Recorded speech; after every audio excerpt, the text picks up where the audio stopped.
amigos, sejam bem-vindos à Sociedade Beneficente Espírita Bezerra de Menezes, com os nossos trabalhos em formato online. Meu nome é Fabiano Tomazoni e hoje nós estamos responsáveis pela condução da explanação do Evangelho no Lar. Para iniciarmos o nosso trabalho e assim, onde quer que estejamos, irmos nos sintonizando, a equipe espiritual responsável por essa tarefa, vamos fazer a nossa prece.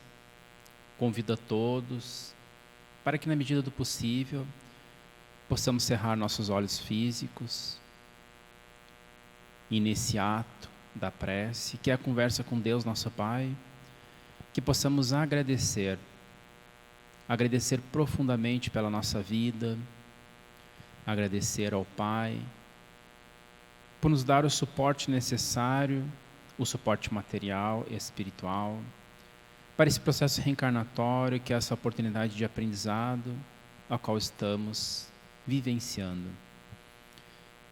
experiências positivas, experiências no bem, experiências salutares e experiências desafiadoras que nos auxiliam ao crescimento, ao amadurecimento, a mudança de paradigma, e que por vezes são fundamentais para que possamos, numa escala evolutiva constante, em prol do bem, mudarmos. Gratos somos, Pai, por tudo. Vamos lembrar também do nosso anjo da guarda, espírito protetor, amigo seareiro do bem que nos acompanha incessantemente. Agradecer por tudo e que possamos, nesses breves instantes que estaremos juntos, comunharmos de pensamentos no bem e na paz. Graças te damos, Pai, e que assim seja. Hoje o nosso trabalho, então, ele está pautado no capítulo 21 do Evangelho segundo o Espiritismo, e esse capítulo é intitulado Haverá falsos cristos e falsos profetas. E o item é o item 10, os falsos profetas da erraticidade. Nós vamos fazer uma breve leitura aqui desse item e depois nós vamos desenvolver um pouco, refletir um pouco sobre o que esse item está querendo nos trazer. Esse item que foi trazido por Erasto, discípulo de Paulo, no ano de 1862, em Paris. E começa esse texto da seguinte forma: os falsos profetas não se encontram unicamente entre os encarnados. Há-os também, em muito maior número, entre os espíritos orgulhosos, que aparentando amor e caridade, semeiam a desunião e retardam a obra de emancipação da humanidade, lançando-lhe de través seus sistemas absurdos, depois de terem feito que seus médios os aceitem. E para melhor fascinarem aqueles a quem desejam iludir, para darem mais peso às suas teorias, se apropriam sem escrúpulo de nomes que só com muito respeito os homens pronunciariam. Depois, aqui o texto ele continua, inclusive segue de sugestão para a leitura posterior, de uma forma íntegra desse texto, porque ele traz diversos pontos bem interessantes. Mas nós vamos aqui já nos deter nesse primeiro parágrafo para que a leitura não se torne uma leitura longa e também uma leitura fatigante, mas que nós possamos refletir já a partir desse ponto em algumas questões muito importantes. Antes de mais nada, Kardec intitula esse item, esse subcapítulo em Os Falsos Profetas da Erraticidade. É importante nós lembrarmos o que significa erraticidade. Esse é um ponto muito importante para que nós consigamos entender de uma forma essencial esse item que Kardec está trazendo para nós.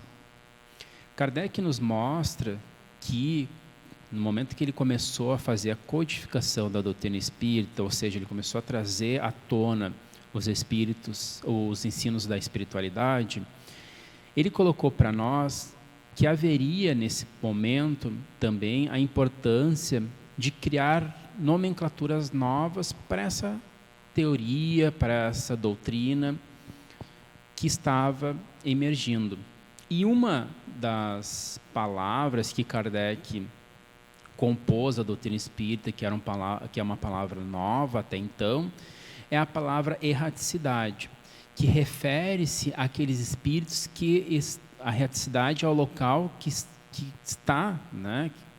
Aqueles espíritos que são espíritos errantes, espíritos que estão num estágio evolutivo inferior, estão propensos, espíritos que estão esperando uma nova reencarnação.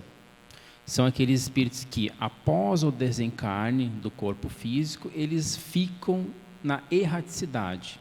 São aqueles espíritos errantes, que esperando uma nova oportunidade para reencarnar. Então, a erraticidade é esse local, vamos dizer assim, que os espíritos, após o desencarne, se encontram. Não são espíritos ainda com capacidade ou com nível evolucional para que sigam em outros orbes terrestres. Eles precisam estar ainda junto ao planeta Terra. Então, Kardec coloca erraticidade como esse local que esses espíritos estão aguardando uma nova reencarnação. E quando Kardec coloca os falsos profetas da erraticidade, ele está falando os falsos profetas que estão desencarnados. Aqueles espíritos que ainda estão num estágio evolutivo de espíritos inferiores, que ainda contêm características inferiores, pautadas no orgulho, no egoísmo, na vaidade, na presunção, na prepotência, enfim, aquelas características predominantes de espíritos inferiores. E ele traz um alerta para nós nesse item, dizendo que esses espíritos que se encontram nesse local são espíritos que ainda estão num grau de evolução inferior e, por isso, então, são espíritos que não contêm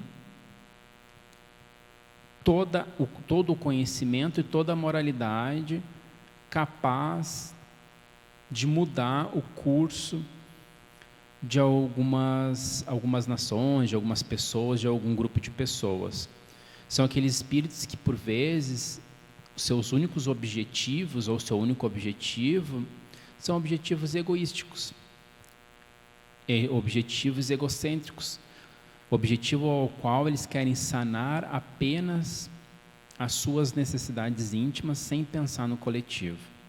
Então, esses espíritos, por vezes, eles se manifestam em alguma reunião mediúnica, se manifestam através de uma psicografia, de uma psicofonia, e eles querem trazer alguns ensinos que não são ensinos verdadeiros, são ensinos falsos, são ensinos com diversos equívocos, e que, por vezes, algumas pessoas desavisadas acham que toda manifestação mediúnica, por ser um espírito desencarnado, devemos aceitá-las sem critérios, devemos aceitá-las sem um crivo de razão, simplesmente porque parte de um espírito desencarnado.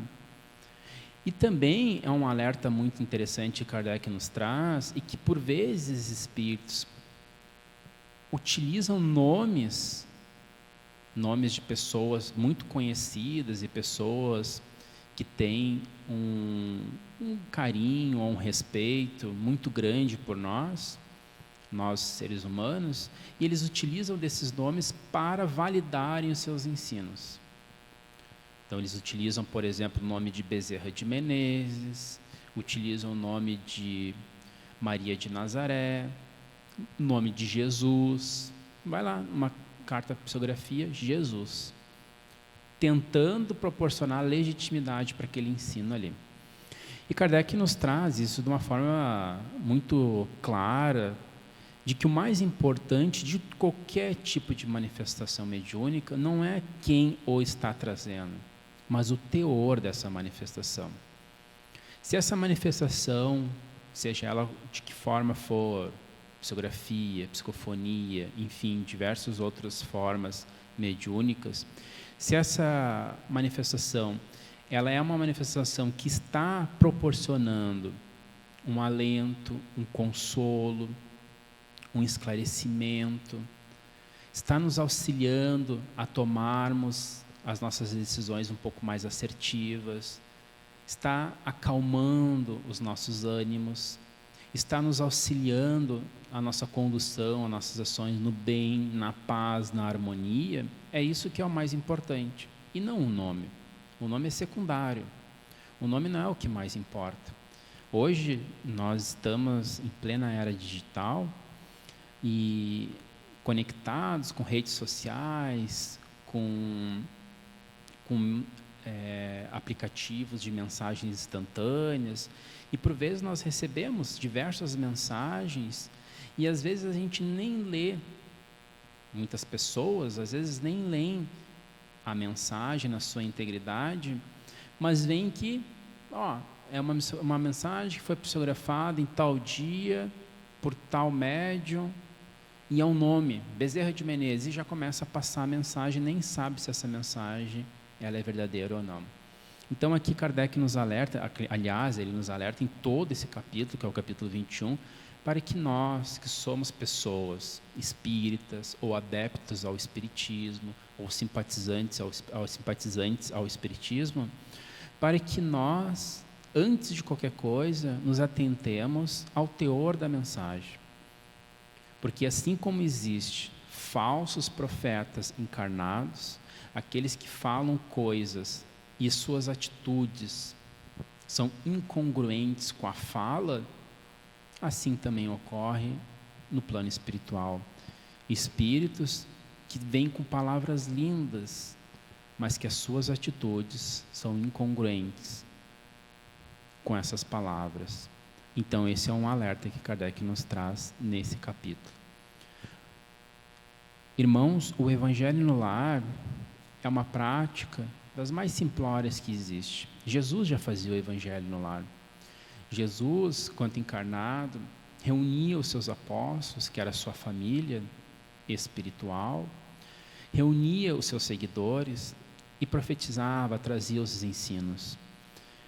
Então o Evangelho no lar, ele é um momento importante de nós reunirmos a nossa família, de reunirmos aqueles entes queridos junto conosco, de abrirmos o Evangelho, de fazermos uma leitura do Evangelho, e que cada um, com o seu conhecimento, com o seu esclarecimento, com o seu grau de conhecimento, seu grau de esclarecimento, contribua com esse momento, de 10 a 15 minutos, uma vez por semana, reservando uma água para que essa água seja fluidificada, energizada pelos benfeitores amigos que visitarão a nossa casa. Esses benfeitores estarão, no momento que nós estaremos fazendo a nossa prece, a leitura do Evangelho, estarão proporcionando o equilíbrio, a energização da psicosfera da nossa casa. E é um momento dos mais simplórios, mas muito importante, para que busquemos mais esclarecimento, mais lucidez, mais calma, mais paz dentro do nosso lar. Então hoje esse foi a nossa leitura do Evangelho. O capítulo 21, haverá falsos cristos e falsos profetas. O item 10. Fica então como sugestão para que façamos no nosso lar, na nossa casa, a leitura desse item e que façamos as nossas reflexões íntimas acerca desse ponto do Evangelho, que é muito importante.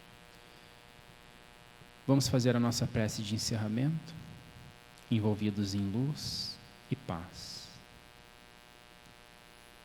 Envolvidos em muita luz e muita paz, te agradecemos, Pai de amor, te agradecemos pela nossa vida, te agradecemos pelas condições físicas, materiais e espirituais.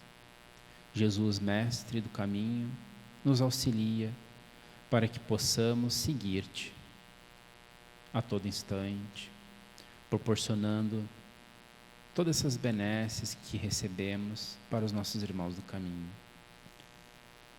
Humildemente, Pai, pedimos a proteção e o amparo para toda a humanidade, para os nossos familiares em especial, nossos familiares onde quer que se encontrem, sejam encarnados ou desencarnados, que possamos lembrá-los nesse momento, lembrar deles com muito amor, com muita paz, com muita serenidade. E pedimos também, Pai, paz e luz para todos aqueles necessitados que ainda não te conhecem, mas que também merecem o teu amor. Graças te damos, Pai, e encerramos o nosso Evangelho no lar desse dia. Que assim seja.